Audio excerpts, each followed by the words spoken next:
টাকা হইলে আদর করে, টাকা না হইলে আর জামাইও আদর করে না, মেয়েও আদর করে না। টাকা তো লাগতো না, টাকা দিয়ে কি তা করতে হয়? এত কষ্ট করে মা ফুরে গেল।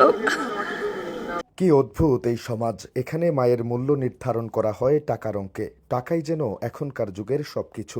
টাকা ছাড়া নিজের সন্তানের কাছে মা বাবাও বড্ড অসহায়।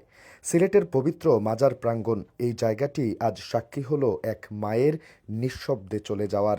ঢাকার শালি মাজারে থাকে, হাইকোর্ট থাকে, গোলাপশা থাকে, অহন্তনে আংলগে আমরা থাকি, এখানে কথাবার্তি হয়।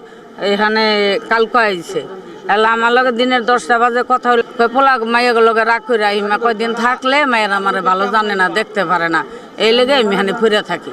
একজন বৃদ্ধা জীবনের শেষ প্রান্তে এসে যার ঠিকানা হয়েছিল মাজার থেকে মাজার, সাথে ছিল বেশ কিছু নগদ টাকা।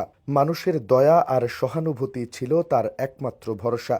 আপন বলতে তার ছিল 2 মেয়ে, হ্যাঁ 2 জন সন্তান, তবু তিনি ছিলেন একেবারে একা। খালি 2টা মাইয়া, মাইয়ার জামাই, মা তো মা, ওই এটা মা ফুরে গেল, এত কষ্ট করে মা ফুরে গেল।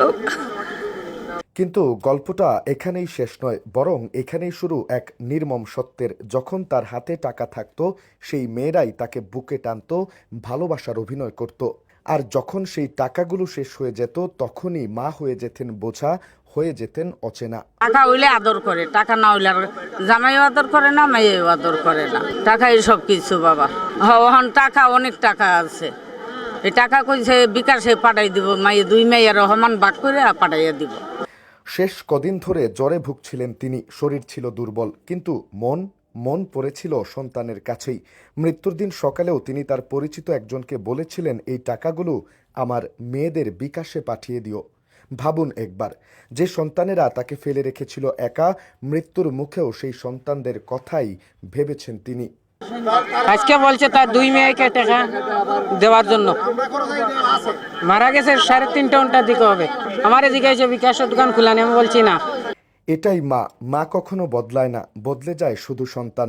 আজ বিকেল 4টার দিকে নীরব হয়ে যায় এই অসহায় মায়ের জীবন। কেউ ছিল না পাশে, না কোনো আপনজন, না কোনো সন্তান। শেষবারের মতো এক ফোঁটা পানি দেওয়ারও মানুষ ছিল না তার পাশে।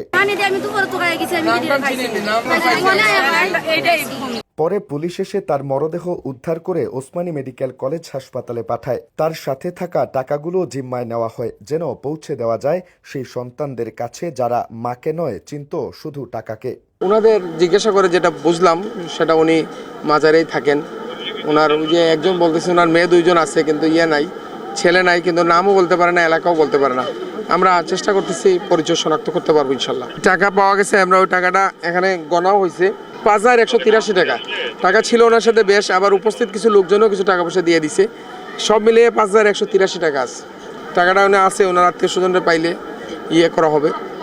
একটা প্রশ্ন রয়ে যায়, এই সমাজ কি সত্যি মানবিক, নাকি আমরা সবাই ধীরে ধীরে টাকার দাস হয়ে যাচ্ছি? এই বৃদ্ধা হয়তো চলে গেছেন, কিন্তু দেখিয়ে গেছেন সমাজের এক কঠিন বাস্তবতা। চোখে আঙুল দিয়ে দেখিয়েছেন মানুষ টাকার কাছে আসলে কতটুকু অসহায়। নিবেন্দু তালুকদার, সিলেট ভিউ, সিলেট।